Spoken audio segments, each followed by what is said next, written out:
Bienvenue sur DMG TV, les histoires mystiques. Si tu es nouveau sur la chaîne, n'oublie pas de t'abonner, de laisser un commentaire, de liker et de partager. Tu veux raconter une histoire? Il y a un numéro à l'écran sur le plus 237 655 81 90 17. Envoie ton histoire et on va jouer ici sur YouTube, sur Facebook et sur TikTok. On poste plusieurs histoires tous les jours sur YouTube. La chaîne c'est DMG TV. Et on a une deuxième chaîne YouTube où on poste tous les 15 heures une histoire exclusive. La chaîne c'est DMG TV, histoire mystique exclusive. Donc n'oubliez pas de vous abonner aussi de ce côté-là. Après la diffusion de 12 heures en direct, il y a aussi une autre diffusion à 14 heures sur la deuxième chaîne. DMG TV, histoire mystique exclusive. Donc, allez faire un tour là-bas aussi. Voilà. Les directs sont sur TikTok le mercredi et les vendredis à 20h00 heure du Cameroun. Donc, ceux qui veulent monter en direct, nous raconter leur histoire, c'est sur TikTok. Et ceux qui veulent envoyer leur histoire, ceux qui n'ont pas le courage, trop de courage ou bien n'ont pas un compte TikTok, envoyez vos histoires sur WhatsApp, plus 237 655 81 90 17. Et on va jouer ici sur Facebook et sur YouTube et sur TikTok. Voilà, donc écoutons la première histoire. S'il vous plaît, avant d'écouter la première histoire, laissez un like, commentez, partagez, c'est très important. Première histoire. Bonsoir la communauté DMG TV. Je suis une jeune dame gabonaise. Je viens pour raconter l'histoire de mon mari.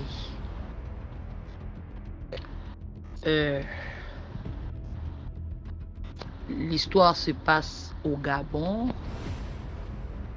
dans les années 2008-2009. Donc, dans nos débuts de relations, mon mari et moi, dont je vais prendre le prénom de Stéphane pour mon mari. C'était un gars qui aimait vraiment le foot. Donc très jeune à l'époque, j'aimais souvent aller au stade. Vu que moi je restais derrière le stade, il fallait juste escalader une barrière. J'aimais souvent aller au stade dans une école, observer comment le gars jouait, tellement il jouait bien. Donc, un jour, Stéphane me fait comprendre qu'il a fait un rêve, qu'il était en train de nettoyer sa chambre et qu'il a essayé de déplacer un meuble et du coup il a eu mal à la jambe. Donc Stéphane m'avait fait comprendre qu'il ne devait pas sortir ce jour-là, qu'il devait rester chez lui. Et l'un de ses cousins est arrivé, a demandé à Stéphane qu'ils aillent jouer. Stéphane ne voulait pas, mais il a tellement insisté que Stéphane a cédé. Donc moi aussi, comme je connaissais l'heure, je suis venu me placer à la barrière là pour regarder comment les gens vont jouer. À ma grande surprise, le Stéphane qui m'avait fait comprendre qu'il ne devait pas jouer rentre. Il fait son apparition au stade. J'étais toute contente à l'idée de regarder mon petit ami jouer avec mes copines. Donc, lorsque Stéphane rentre, même pas 30 minutes, on écoute un bruit de gens lorsque il y a accident de voitures, lorsque deux voitures se cognent. Un bruit vraiment bizarre. Les gens paf! Merde! Le bruit était tellement fort que tout le monde a fui. Et ceux qui jouent au ballon et les supporters, nous tous on a fui. Moi j'ai sauté ma barrière, je suis parti, mais après je suis venu lorgner qu'il y a eu quoi au stade. Je constate que c'est Stéphane qui est au sol. J'essaie de venir vers Stéphane. Stéphane a noirci, mais il n'avait qu'une seule parole. Mon Dieu, ma jambe, j'ai tellement mal, ma jambe. Qui est? Il fallait courir pour Regardez comme il était aussi non loin de l'école. Lui, il était du côté du portail et moi du côté de la barrière. Donc regardez, ses parents, la maison était fermée, tout le monde était sorti. La mère était à l'église. C'est comme ça que d'autres personnes qui avaient fui sont revenues là. Mais Stéphane, qu'est-ce qui ne va pas? La jambe de Stéphane était tellement enflée que non. C'était bizarre, du genre lorsque on mange la cuisse de poulet et que l'on essaye de broyer. C'était bizarre. Vraiment, les papas et les mamans du quartier sont arrivés. Ils ont pris Stéphane, ils ont mis dans la voiture, amené Stéphane à l'hôpital. Dans une grande structure de la place ici, là, au Gabon. Donc Stéphane arrive là-bas, vraiment. On fait encore traîner Stéphane malgré la douleur. Moi aussi, j'étais là, essayer un peu de réconforter, mais rien. C'est comme ça que quand la maman arrive de l'église, le voisinage aussi fait comprendre la maman arrive à l'hôpital là-bas en vitesse. Quand elle arrive, nous sommes là, on n'a même pas encore touché Stéphane, il est là avec la douleur et tout. Après, les médecins ont essayé de diagnostiquer tout. Ils ont trouvé le mal de Stéphane. Ah, mais qu'est-ce qui s'est passé? Stéphane, dans la douleur, explique maintenant à sa mère que maman, quand voilà le rêve que j'avais fait et tout, mais je suis quand même allé jouer. Dès que j'ai atterri au stade, même pas 30 minutes, j'ai vu je sais pas, sous forme de bout d'homme, les génies là. Le gars était tellement cool, le génie en question. Il était nain. Il avait un peigne à la tête. Il était robuste. Les gens, les fantômes que les Pounous envoient aux gens là, les Ditengu. C'est un Ditengu. Et Diamboué. Voilà comment donc le Ditengu en question avait pour but de frapper Stéphane. Le bois qu'il avait à la main, c'était un bois sous forme de pelle. Donc il voulait frapper ça Stéphane à la tête, mais Dieu merci, Stéphane esquivé, il a donné la jambe. Le bout d'homme a tapé et il a disparu. Voilà les docteurs en question. Madame, ils disent à ma belle-mère que madame, la seule solution pour ton fils, on doit seulement amputer son pied. Ma belle-mère a dit jamais. Elle a commencé à prier que je ne peux pas accepter qu'on ampute mon fils au pied. Non, non, non, si c'est comme ça, laissez, j'amène mon fils ailleurs. Et que non, il n'y a pas espoir. Stéphane a fait 3 jours. Personne n'est touché Stéphane. Il se tordait de douleur. Nous tous nous étions là. Et d'ailleurs, c'est la première fois que j'avais vu ma belle-mère en face. C'est comme ça que le 4e jour, Stéphane nous fait comprendre qu'il y a un monsieur qui est arrivé, un monsieur blanc. Grand détail, Stéphane n'arrivait pas à regarder le monsieur dans les yeux tellement le monsieur était couvert de lumière. Il avait une grande robe sous forme de tunique toute blanche avec un carnet à la main. Il est arrivé seul auprès de Stéphane. Il a dit à Stéphane, ne t'en fais pas, on ne va pas t'amputer. Moi-même, je vais t'opérer. Tu as compris? Stéphane a dit oui. Il a dit, il ne faut pas avoir peur. Moi-même, je vais t'opérer. Je ne peux pas accepter qu'on t'ampute. Tu as une grande destinée. C'est comme ça que Stéphane était là en dormi et tout. Le jour qu'on a maintenant, le lendemain, on a amené Stéphane au bloc. Lorsqu'il arrive au bloc, il constate que d'autres docteurs sont debout, sont comme des assistants. Et le monsieur qui était vêtu de blanc a opéré Stéphane lui-même. Lorsqu'il a terminé d'opérer Stéphane, il a dit à Stéphane, au revoir. Moi, je suis parti. Je t'ai juste opéré parce que je sais que tu as une grande destinée. C'est comme ça que le monsieur est parti.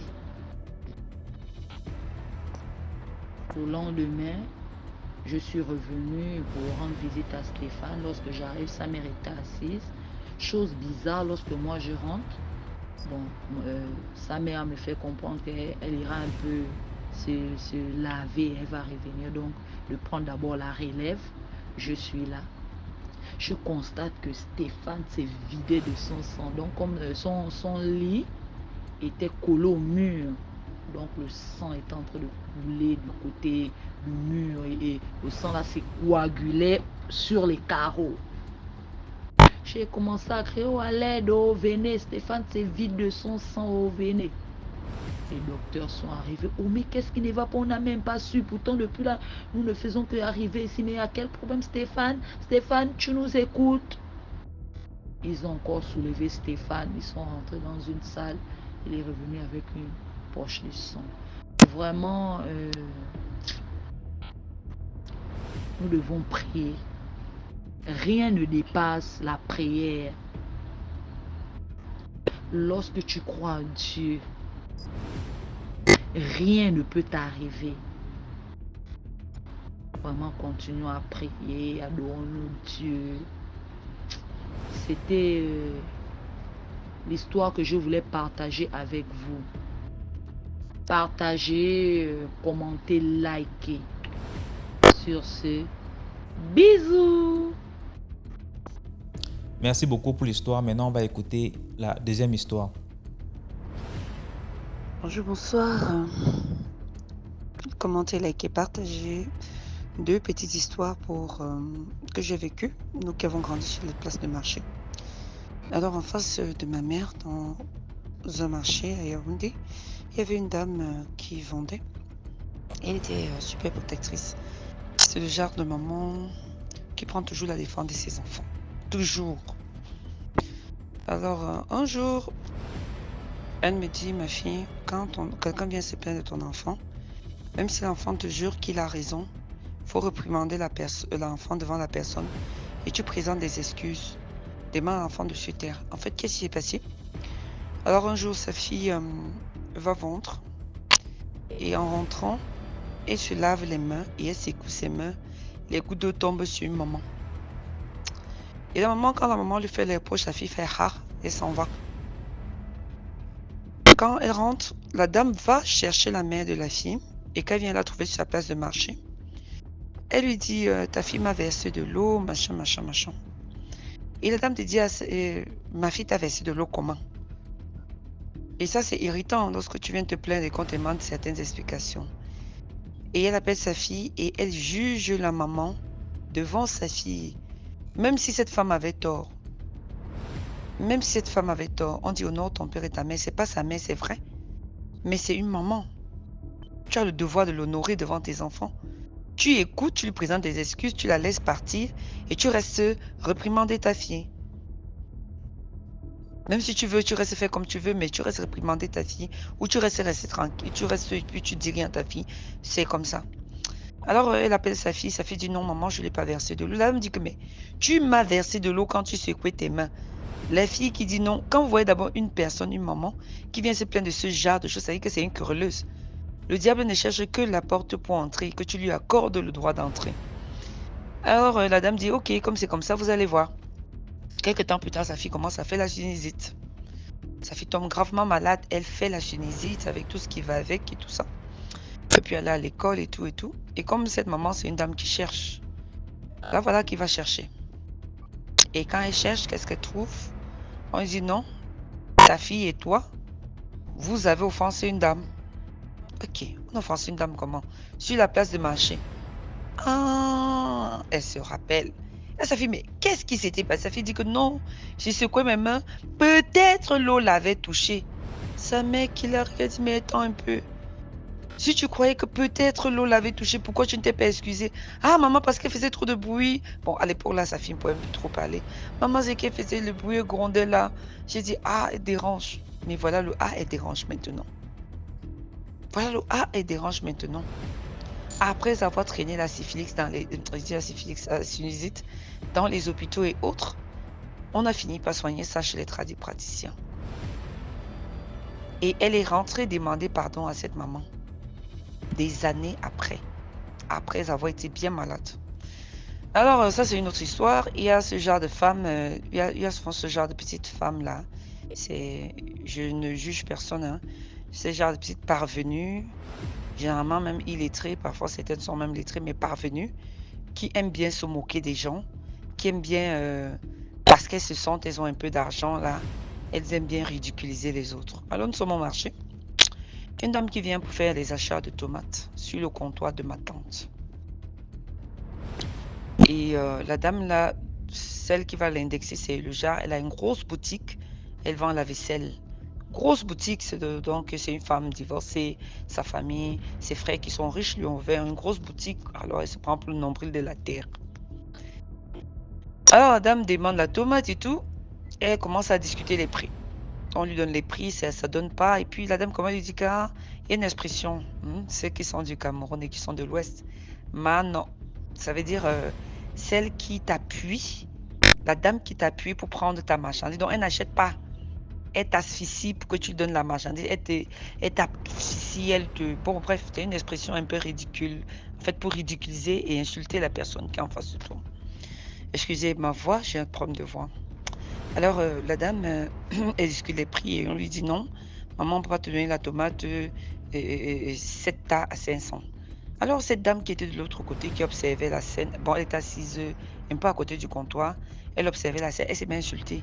Maman, voleuse, tu n'es qu'une voleuse parce que tu es venue trouver des enfants, hein, tu veux voler, tu n'achètes pas. La dame dit, mais attendez, madame, vous et moi, vous avez un problème? Ah, c'est ce que tu fais là, on appelle ça le vol. Brrr. Elle commence à insulter la dame. Je dis, c'est pas à haute voix. Le genre a attiré toute l'attention. Elle insulte la dame, et j'étais là, je ne dis rien. La dame dit, ok, tu vas voir. La dame s'est retournée et remontée parce que le comptoir était dans le sens où elle descendait. Elle se retourne, elle remonte. Et subitement, il y a un moment du marché qui crie, bloquez la femme là, qu'elle ne te contourne pas, qu'elle ne te contourne pas, qu'elle ne te contourne pas. Et ça, on se rend compte que la dame était en train de faire un cercle autour de la querelleuse. On la bloque. Tout le monde se lève au marché. L'autre, une dame lui dit, ce qu'elle va faire là, si elle fait le cercle autour de toi, elle prend la terre. Tu vas devenir comme un éléphant. Tu deviendras comme un éléphant. C'est comme ça que la querelleuse là se lève rapidement. Je dis, ces gens n'ont même pas de personnalité. Elle est partie se mettre à genoux devant cette femme. La femme qui tout à l'heure gueulait, elle a commencé à lui demander pardon. La femme là ne disait rien, elle dit laissez-moi passer. Laissez-moi passer. Elle dit qu'elle ne dit rien, elle dit seulement laissez-moi passer. On dit pardon maman, on sait ce que tu veux faire.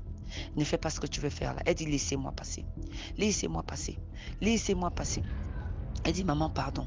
On a supplié cette femme pour qu'elle ne fasse pas ce cercle là. Sors de ma chambre. Sors vite. On a supplié cette femme pour qu'elle ne fasse pas ce cercle là. Et finalement, elle ne l'a pas fait. Cette femme m'a demandé pardon.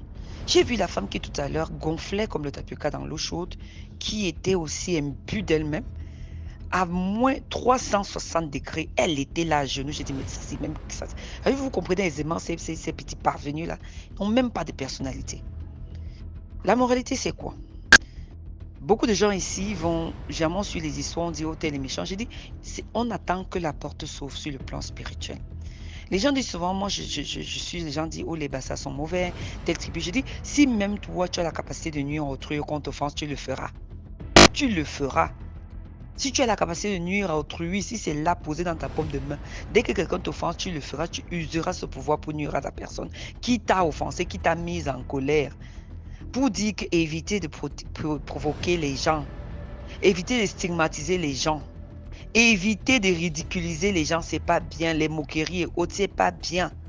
Hein? C'est comme ça, le diable, il est à côté. Le méchant n'attend que la porte qui va s'ouvrir. Généralement, dans les groupes de prière, on dit le sorcier prisonnier de sa sorcellerie. Ça veut dire qu'au moment où dès que tu le provoques là, la sorcellerie prend le dessus sur lui et il agit contre toi parce que tu l'as provoqué. Commentez, likez, partagez. Bonne journée. Merci beaucoup pour l'histoire. Maintenant, on va écouter la troisième histoire. Salut DMG, comment tu vas? J'espère que tu vas bien. Moi, je m'appelle Erika, je viens du Togo, je suis une Togolaise, spécialement, je vis à Lomé. Et je viens de ce pas vous raconter une histoire de chez moi, bien sûr, du Togo. Et likez les abonnés de DMG, likez, partagez, parce que ce concept, ça me plaît beaucoup. Bon, voilà. Moi, je suis du genre née, je suis l'aînée de ma famille, la première fille est l'aînée. Donc, bon, bref. Il y a une ville de chez moi, le Togo, qui s'appelle Aniho, que j'ai. Quand j'étais plus petite, à la base, moi, je suis née en Côte d'Ivoire. À 3 ans, je suis rentrée au Togo. J'ai grandi avec mon père. Et ma famille maternelle n'était pas dans le décor. C'est très important. Quand j'ai eu 16 ans, j'ai connu ma famille maternelle.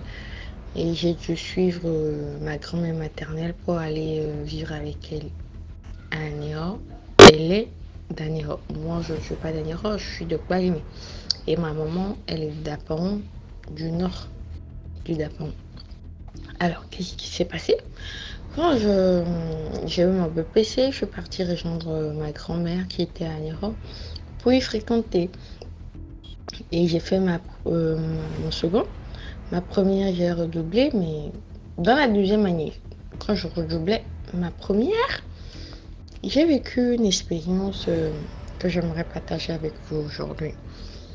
Et c'était quoi? En ce moment, j'ai pas grandi avec ma mère et ce que j'attendais de ma maman, du genre l'amour que j'attendais, je ne l'ai pas vu. Donc ça m'a rebellée en quelque sorte.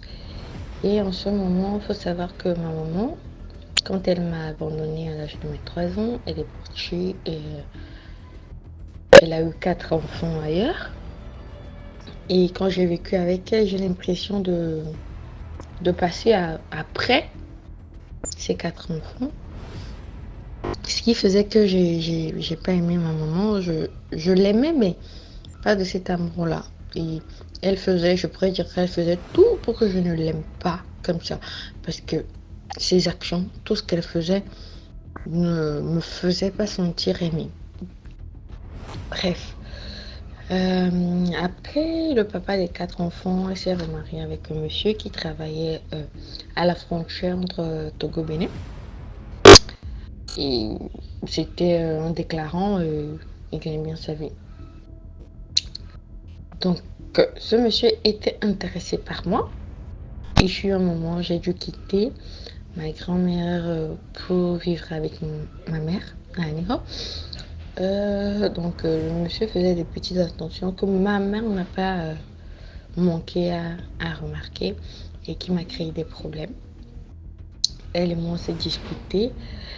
Et dans mes 17 ans, elle m'a fait sortir, du genre dans les 22 heures comme ça, elle m'a dit mais dégage de chez moi. Et je rappelle qu'elle vivait avec le monsieur en question. Et elle a dit dégage de chez moi. J'étais rebelle, je ne voulais pas m'excuser parce que franchement, je n'étais pas dans mes torts. Elle a dit dégage de chez moi. Donc, je suis partie. Mais en partant, ça veut dire ma grand-mère vivait d'un autre côté de la route, à peine 100 mètres, comme ça. Mais pour quitter chez maman et aller chez grand-mère, c'était quelque chose de 100 mètres et je dois passer par un cimetière. Je suis partie, bornée que j'étais, fière que j'étais. Je voulais pas m'excuser parce que j'avais toutes mes droits, j'étais dans mes raisons, donc du coup je voulais pas m'excuser. Quand je suis partie, je rappelle que les enfants qu'elle a eu avec le monsieur, il y a une fille. Non, elle était 2 filles à notre moment. Et les 2 garçons les plus âgés qu'il a fait avec l'autre monsieur étaient avec leur père et moi je vivais, moi, ma petite soeur et notre Benjamin qui vivait avec le monsieur qui avait les yeux sur moi, on va l'appeler Romuald. Romuald qui avait les yeux sur moi. Et le monsieur avec qui elle a fait les 4 enfants s'appellera Claude. Voilà. Donc Romuald avait les yeux sur moi. Donc du coup, ça partait en cacahuète. Elle a dit, va-t'en de chez moi. En partant, ma petite soeur plutôt, qu'elle a eu avec Claude, m'a suivie. Puisque j'étais la grande soeur, je m'occupais de mes frères et sœurs comme je m'occupais de moi-même. Et elle m'a suivie. Elle avait l'habitude de m'appeler grande soeur, grande soeur. Elle a dit, grande soeur, s'il te plaît, ne traverse pas le cimetière à l'heure-ci. J'ai dit, fais-moi la paix. Et ne me suis pas. Elle m'a suivie en pleurant. Elle m'a suivie en pleurant. Et arrivée au bord du cimetière, elle s'est retournée. Je suis rentrée dans le cimetière, je suis en train de marcher, j'étais fière, je suis en train de bouder. Voilà que je trouve une meuf. Carrément, elle était belle. Et moi, tous ceux qui me connaissent savent que j'apprécie les bonnes femmes. Quand t'es belle, je te dis, t'es belle. Quand t'es beau, je te dis, t'es beau. Genre, je suis pas hypocrite. Elle était très belle. Je marchais, elle arrivait. Genre dans le sens opposé. Je marchais, je l'ai dépassée et je l'ai saluée. J'ai dit, bonsoir, bonne arrivée et bonne nuit. Tout en la dépassant, elle m'a répondu. Cette histoire, je vous rappelle que je l'ai racontée à personne. Je l'ai dépassée, elle s'est retournée, moi je ne savais pas. Et là, elle a appelé mon nom, Erika. Je me suis retournée, j'ai dit, je m'appelle. Elle a dit oui. Je suis retournée vers elle. J'ai remarqué que le niveau de ses yeux était vide. Genre, c'était le néant, il n'y avait rien. Mais j'ai pas flippé. Je sais pas pourquoi, mais j'ai pas flippé. J'avais le cœur dur. Et là, elle dit, on ne se pavane pas dans cette zone à cette heure-ci. Il y a quoi? Et je lui ai dit, j'ai été polie avec toi. Elle a dit non. Alors, j'ai mes problèmes. J'ai mes problèmes. Tu as tes problèmes. Pourquoi tu veux gérer les miens? Elle m'a dit, je veux juste savoir. J'ai dit, j'ai eu des problèmes avec ma mère. Je suis rentrée. Elle a souri. Elle m'a dit, t'inquiète, ça va s'arranger. Et elle s'est retournée. Elle est partie. J'ai trouvé ça bizarre. J'étais à deux doigts de l'appeler. J'ai dit, mais tu m'appelles, tu tapes la discussion, tu t'en vas. Mais le truc m'a dit, non, calme-toi meuf, ça ne se fait pas. Donc, je me suis retournée, je marchais.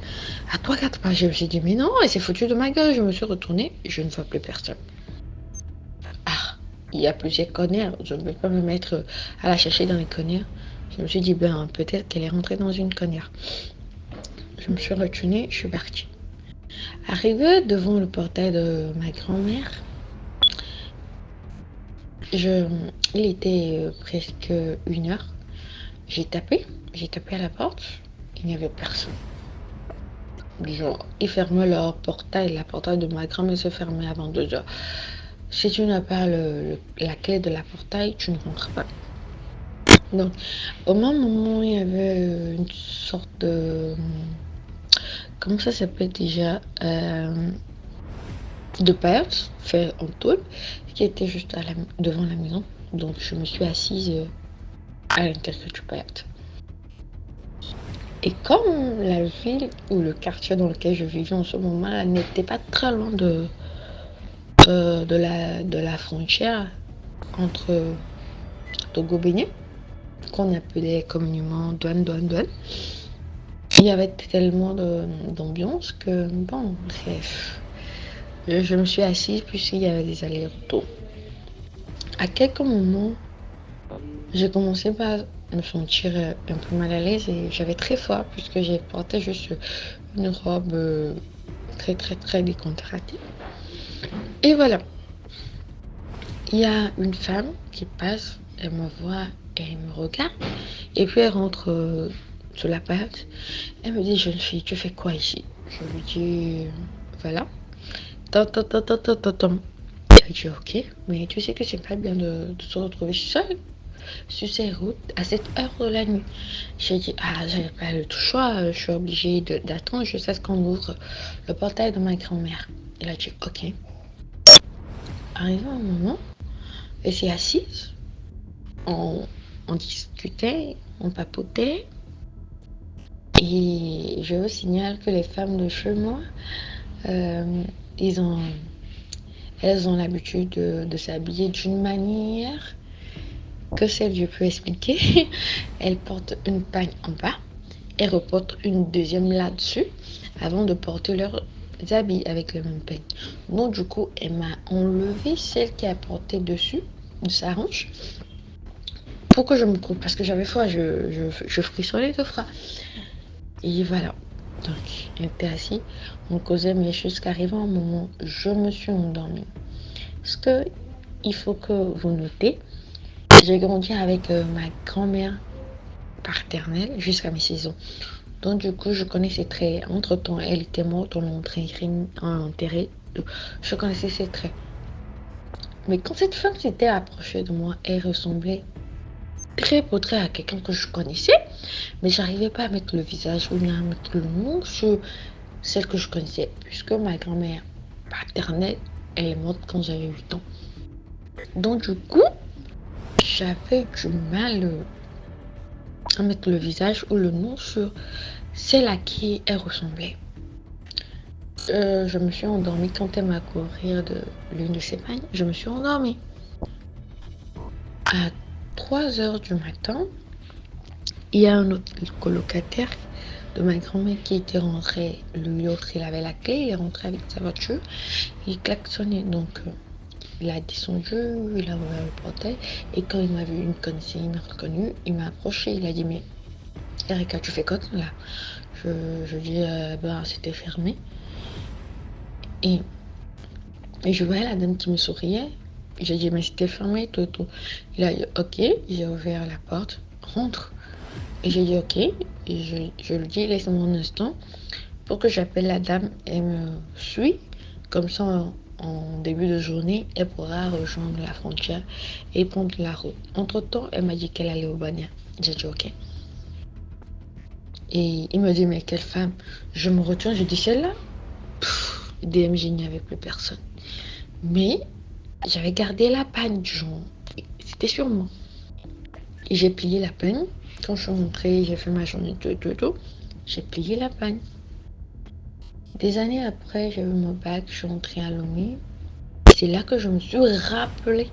En fait, quand je suis rentrée à la maison, je me suis rappelé que non, mais ce visage-là, elle ressemble beaucoup à ma grand-mère paternelle. Et j'avais pas vendre des histoires de revenants, là, tout. Donc, j'ai dit à mon père que tant. Et il me sourit, il me dit, c'est ta grand-mère. Elle est venue te protéger. J'étais choquée. Et là, il me fait comprendre. La dame que tu as vue, avec les yeux vitreux, qu'il n'y avait pas de truc là, c'était le néon. C'était elle. Mais en mode jeune. Je l'ai salué tout. Et dans ma famille paternelle, du côté grand-mère paternelle, ils avaient une divinité. Et cette divinité-là a pris sur lui de protéger ses enfants. Le jour-là, j'étais morte de trop.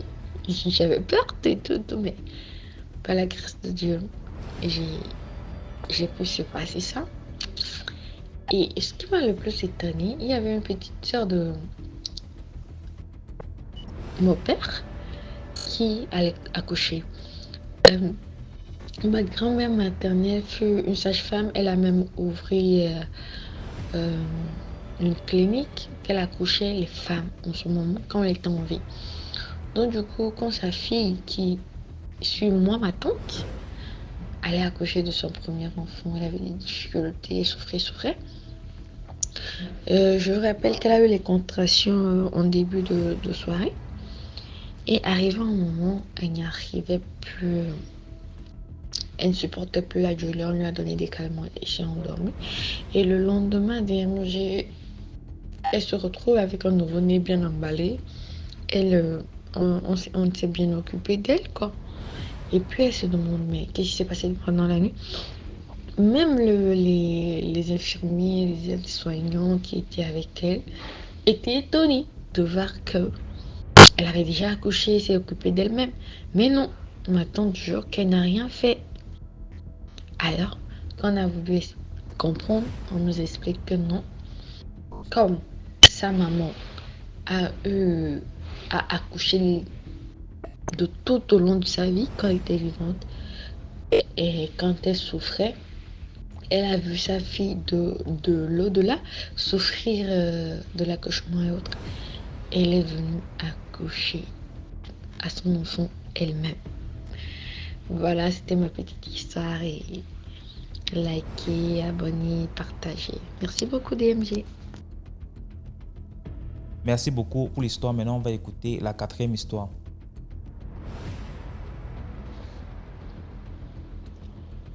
Bonjour DMG.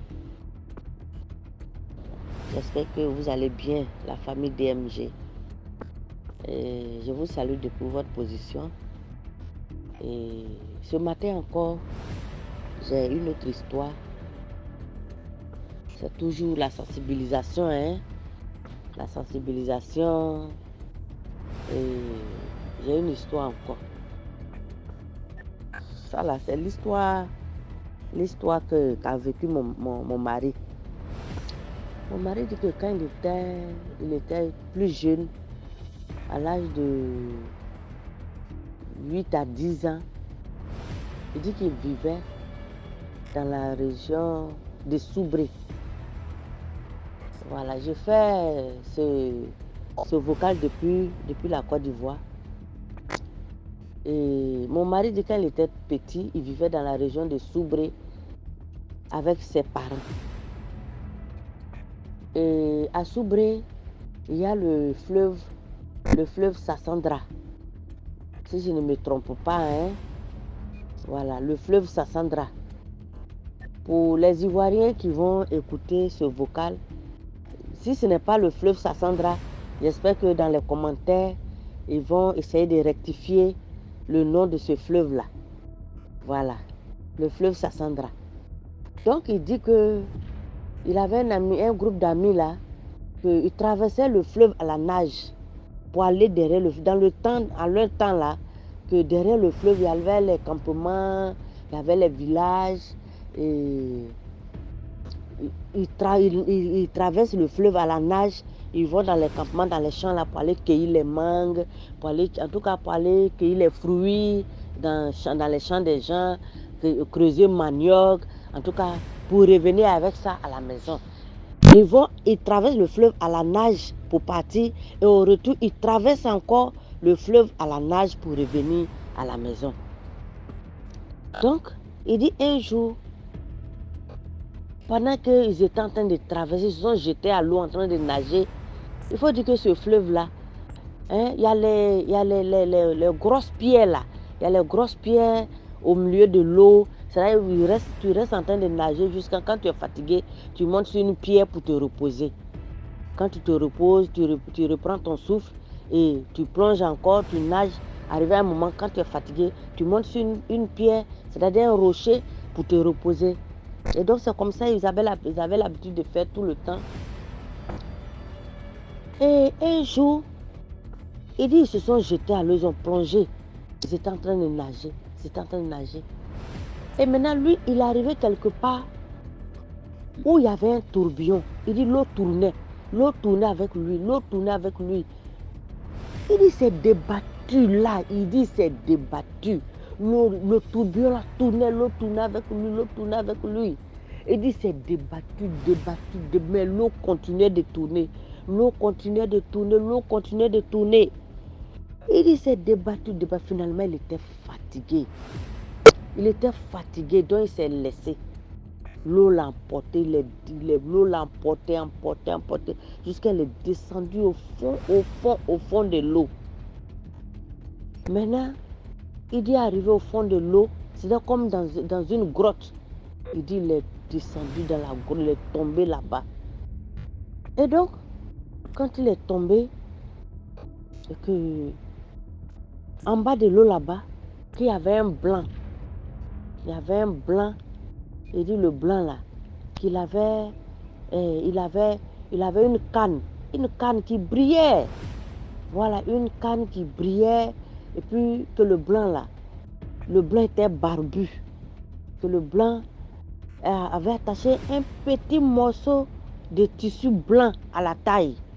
Que c'est le blanc là qui l'a pris comme ça, qui l'a tenu comme ça, que le blanc nageait avec lui pour le ramener là où, sur le point de départ là où lui et puis ses amis sont quittés, de là où ils ont plongé là, sur la rive là.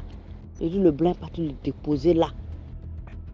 Il dit quand le blanc l'a déposé, il dit au moment où il tourne pour regarder, il n'a plus vu le blanc.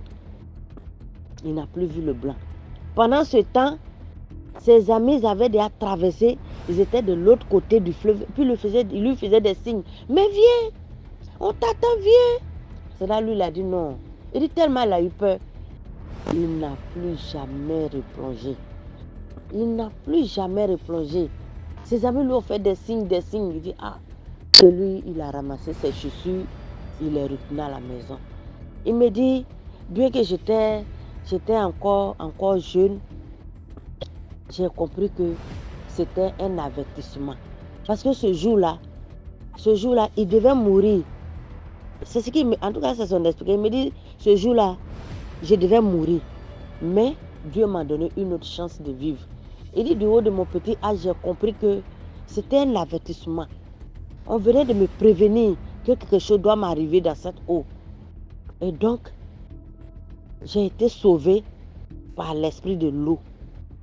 J'ai été sauvée par ce blanc-là. Vraiment, il dit, depuis ce jour, je n'ai plus jamais nagé dans aucune eau dans la région de Soubré. Il dit, j'ai eu peur de l'eau depuis ce jour-là. J'ai eu peur que plus jamais, il ne s'est plus jamais approché de ce fleuve-là. Peut-être, il peut aller pêcher, il a sa canne à pêche, il pêche, mais pour dire, il va plonger dans l'eau. Il dit, plus jamais, il n'a plus jamais fait ça.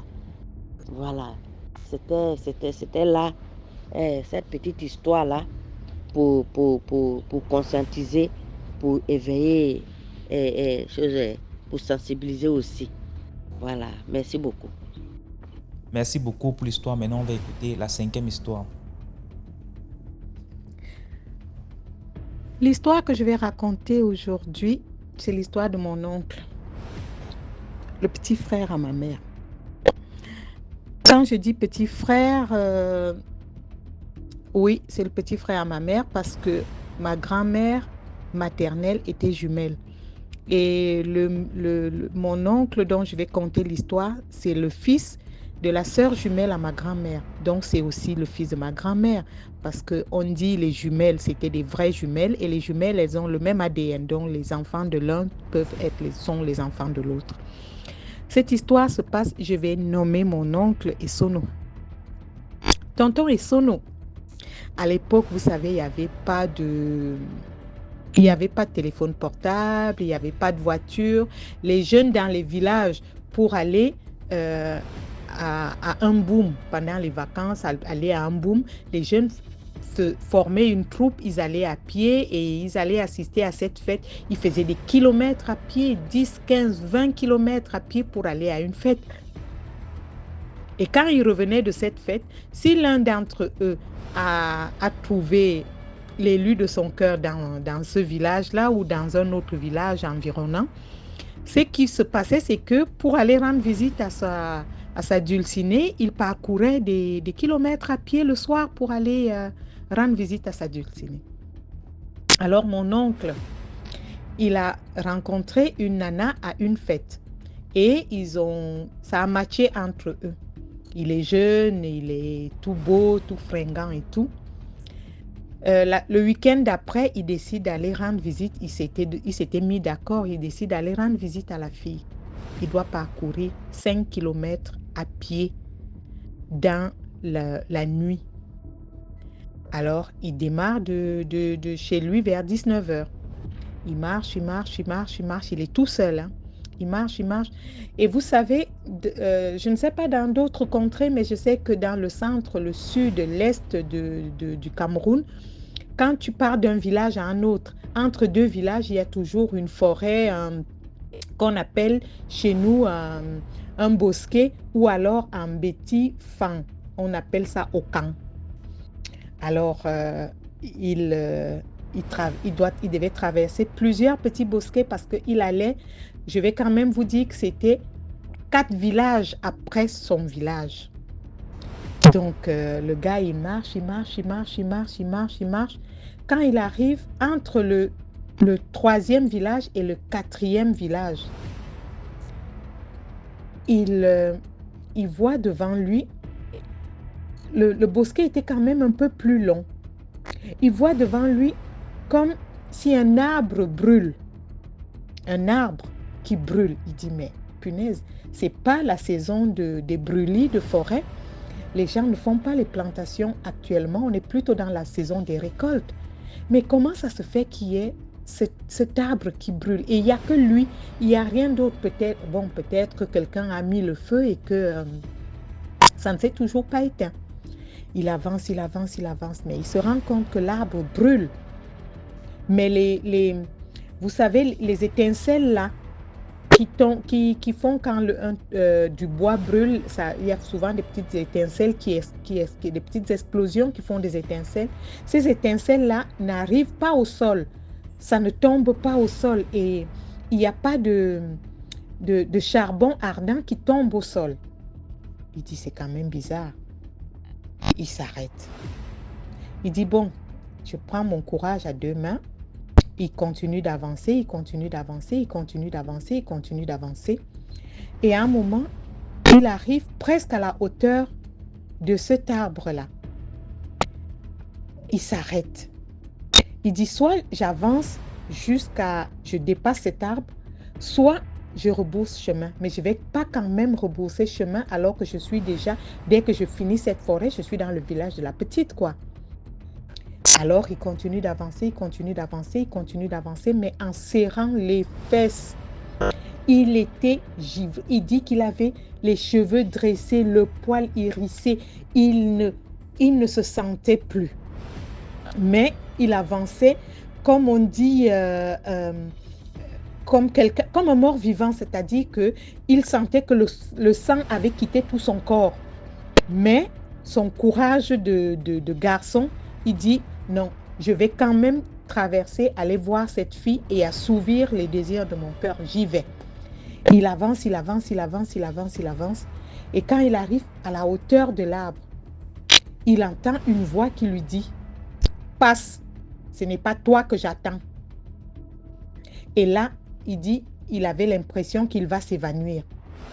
Mais il a commencé à marcher, marcher, marcher, marcher, marcher, marcher.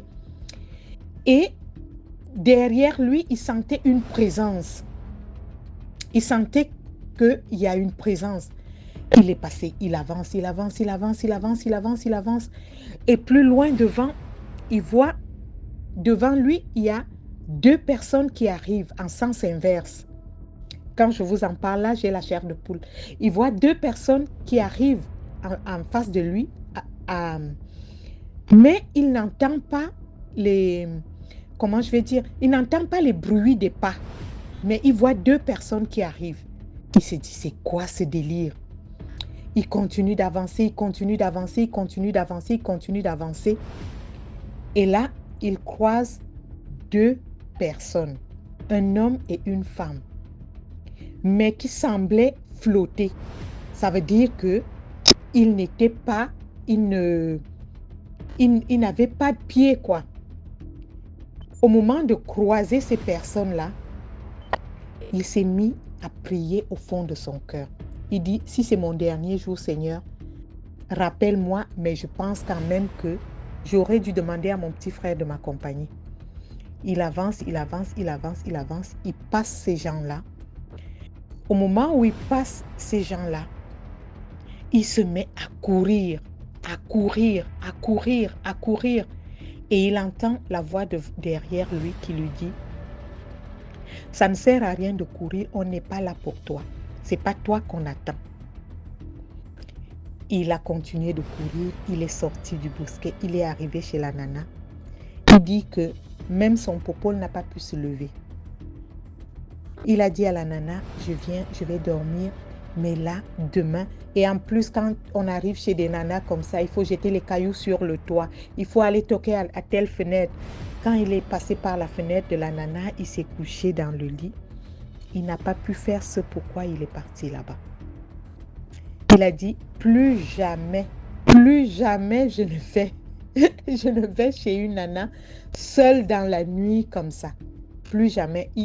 Il préférait, après partir du village, quand il sort du champ, se laver, se préparer, partir vers 15h, 16h et arriver là-bas et traîner dans le village avec d'autres jeunes, quitte à aller dormir chez la nana après. Mais non, plus jamais il ne l'a fait.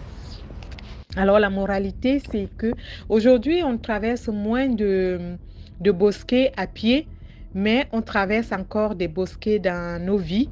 On rencontre encore ces esprits dans nos vies. Si on a la foi, on a le courage, qu'on sait qu'on appartient à Dieu, qu'on n'est pas de leur monde, je pense qu'on arrive encore à trouver un peu de réconfort dans cette vie. Je vous souhaite une bonne journée. Je vous dis, likez massivement, partagez.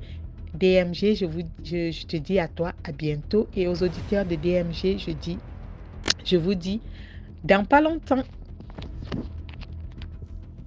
Merci beaucoup pour l'histoire. Maintenant, on va écouter la 6e histoire. Coucou. Bonjour DMG. Bonjour la famille DMG. Merci de liker, de commenter et de partager pour agrandir le mouvement. Ce qu'on fait, c'est pour sensibiliser. Donc vraiment, likons, partageons et commentons. Voilà, ce matin, j'ai une autre histoire. DMG dans mon village, et depuis que je t'envoie les audios, je ne t'ai jamais dit que j'étais une Ivoiro-Guinéenne. Je suis une Ivoiro-Guinéenne. Mon père vient de la Guinée-Conakry. Mon père est de la Guinée-Conakry, mais c'est ma mère qui est ivoirienne. Mais je vis en Côte d'Ivoire. Mais de temps en temps, je vais en Guinée chez mon papa. Dans le village de mon père, il fut un temps, il y avait un monsieur là-bas qui avait une torche mystique. Une torche mystique. Un sorcier qui avait une torche mystique. DMG. Il dit quand il doit éliminer quelqu'un, il suffit seulement de le torcher avec sa torche là. Ça veut dire qu'il a déjà pris son âme. Ça veut dire qu'il a déjà pris son âme. Une torche mystique. Il dit, il a gaspillé beaucoup d'hommes avec cette torche là. Finalement, il a été découvert. Et puis il n'était pas le seul. J'ai dit le jour on les a attrapés. Le jour on les a attrapés avec leur torche mystique là. Et puis ils avaient un slogan. Hein? Ils avaient un slogan. Souvent vous êtes dans un milieu comme ça. Et puis ils disent, ah, on a fini avec ça. On a fini avec ça. Et nous, on a fini avec ça. Ça veut dire que dans leur club là, ils ont envoyé quelqu'un en mission. Il allait faire la mission. Il a tellement bien fait la mission. Il vient maintenant dans le public pour se vanter. Mais entre eux qui connaissent leur code là, c'est eux qui savent ce qui s'est passé. Ah, tu vas voir un qui dit, ah, moi j'ai fini avec ça, hein. J'ai fini avec ça. Soit on a fini avec ça. Mais je t'assure, DMG, le jour où on les a attrapés, ce mot-là, ce slogan-là, même par plaisanterie, on ne le dit pas dans notre village. Parce que quand tu dis dans un milieu, j'ai fini avec ça, mais on te convoque chez le chef. Tu as fini avec quoi? On te demande, tu as fini avec quoi? Tu vas t'expliquer. Tu as fini avec quoi? Vous voyez? Tu as fini avec quoi? Puis tu es venu te mettre dans le public, tu dis j'ai fini avec ça, j'ai fini avec ça. Tu as fini avec quoi? Donc c'est un mot, on ne dit pas ça chez nous comme ça. On ne dit pas ça chez nous comme ça. Parce qu'il fut un temps, c'était le code des sorciers. J'ai fini avec ça. On a fini avec ça. Vous voyez? Donc maintenant, ça c'est le cas de la torche mystique. Maintenant, il y a un autre encore. Nous sommes à Abidjan ici. Nos parents qui quittent en Guinée pour venir, ils ont de ces gris-gris là qu'ils adorent avec le sang humain.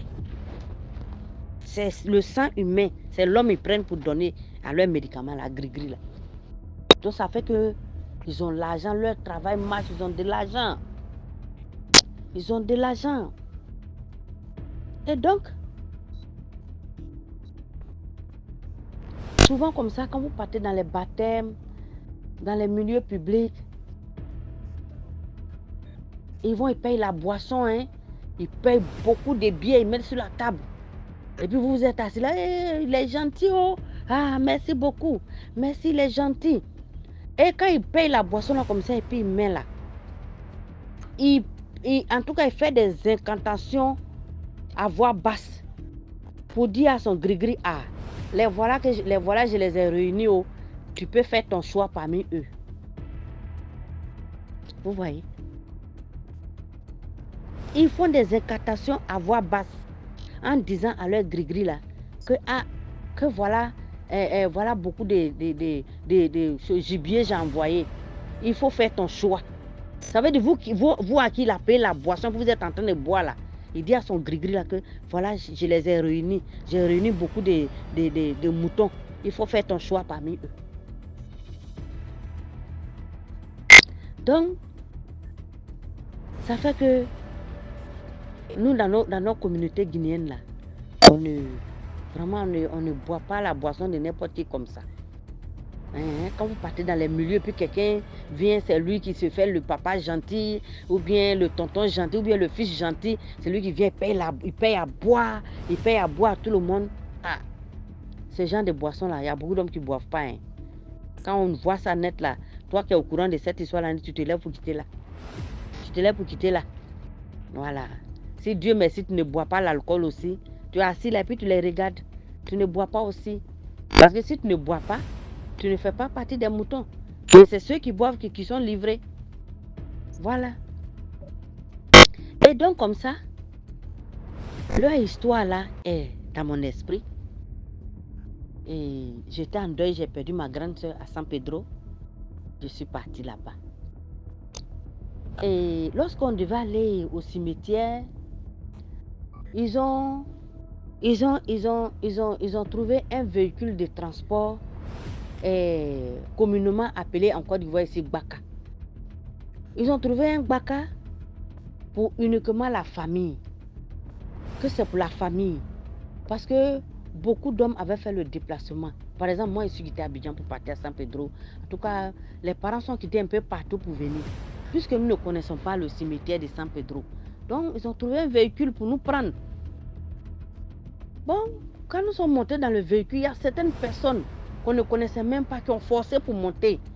Puisqu'il y avait la place vide, ils ont eu la place pour s'asseoir. Et il y a un monsieur, parmi ces personnes-là, il n'y avait même plus de place même. Il n'y avait plus de place. Il a tout fait. Il est monté dans le véhicule. Et il s'est arrêté où l'apprenti s'arrête à la porte là. Il s'est accroché au Baka. Mais on lui dit, mais il n'y a pas de place. Toi, tu veux forcément monter. Où tu vas? Il dit non. Moi, puis l'apprenti s'est débrouillé, on s'est arrêté à la porte ici. Allons-y seulement. C'est que si on va arriver. Mais là, quand il a dit ça, tout d'un coup, je le surprends en train de nous compter. Je vois son doigt en train de compter les gens. 1, 2, 3, 4, 1, 2. Aïe, Et puis, quand elle a fini, et puis il dit, ils sont beaucoup, hein. Moi, je suivais tout ce qu'il faisait. C'est là que je lui ai dit, mais monsieur, tu nous comptes pourquoi? Tu nous comptes pourquoi? Et puis tu dis, on est beaucoup là, c'est pourquoi? Hein? Tu nous comptes pourquoi? Tu es vaincu. Hein, vos sales gris-gris qui sont dans vos mains, et puis c'est vie humaine des gens, vous gaspillez pour donner là. J'ai dit, tu es vaincu. C'est là que j'ai demandé à ceux qui étaient dans le véhicule là. Ceux que j'ai dit, mais vous connaissez le monsieur là?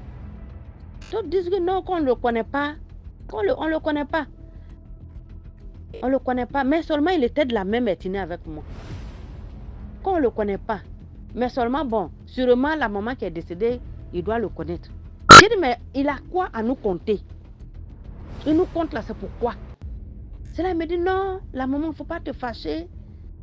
Je n'ai pas fait ça en mal, je n'ai pas fait ça, je n'ai pas eu une mauvaise intention en vous comptant. J'ai dit, non, non, non, tu ne peux pas nous compter. Et tu n'es même pas le chauffeur, même le chauffeur ne doit pas nous compter. Le chauffeur ne peut pas nous compter.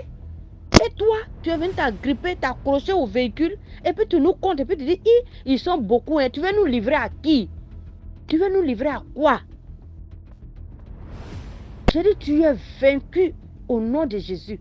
Je te fais le retour à l'envoyeur. Il dit, ce que tu veux faire là, je te retourne ça. Et puis je retourne ça dans ta famille. Je retourne ça à toi. Il dit, non, la maman, calme-toi. Il ne faut pas te fâcher, je n'ai pas fait ça. Je n'ai pas eu de mauvaises intentions en faisant ça. Il dit, oui, vous avez vos médicaments là dans vos mains. Vous devez donner ça humain. C'est parents des gens, maman des gens, vous prenez pour donner vos médicaments. Il dit, tu es vaincu. Cela m'a dit, non, il faut te calmer. Ce n'est pas pour faire du mal, c'était pour plaisanter. J'ai dit, ce genre de plaisanterie là, moi, on ne fait pas ça devant moi. On ne fait pas ça devant, parce que je suis au courant de ce que vous faites dans ce pays-là. Je suis au courant. Voilà. Moi, là, on ne me livre pas un médicament. On ne me livre pas son gris-gris. Tu as compris? Donc, j'ai bavardé jusqu'à... Le véhicule a démarré. Il me regarde, il ne me fixait même plus. Il a mis son visage ailleurs, il était accroché au véhicule. Il a mis son visage ailleurs. Jusqu'à... Nous sommes arrivés au cimetière. Nous avons fait l'enterrement de ma grande soeur. Tout et tout. Maintenant, au retour, le même véhicule que nous a pris, au retour, c'est le même véhicule encore que nous sommes montés dedans. Mais il n'est plus venu s'accrocher à notre véhicule. Il n'est plus venu s'accrocher à notre véhicule. C'est là maintenant j'ai fait, j'ai dit, mais où est le monsieur qui était accroché au véhicule? Il allait tu l'as grondé, il est parti se mettre ailleurs. Hein. J'ai dit, il a intérêt. Il a intérêt d'aller se mettre ailleurs. Parce que eux là, ils n'ont rien d'autre que de livrer leurs amis à leurs fétiches. Donc là, j'ai vu dans son jeu, c'est pour ça que j'ai crié sur lui là. Donc, il a eu peur, il allait se mettre dans un autre véhicule. Et puis, nous sommes venus à la maison. DMG, tu vois comment les gens gaspillent la vie de leurs amis? Hein? Tu vois comment les gens gaspillent la vie de leurs camarades?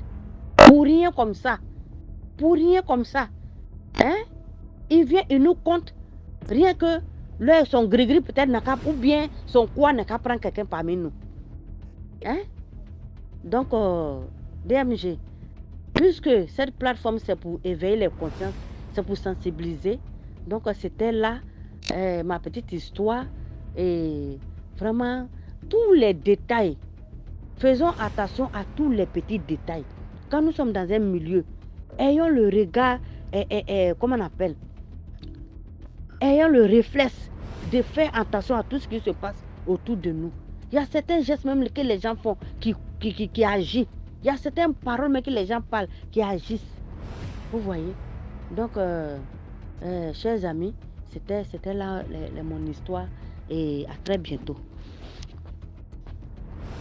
Merci pour l'histoire. Voilà, c'était tout pour aujourd'hui. J'espère que vous avez aimé. Laissez vos commentaires.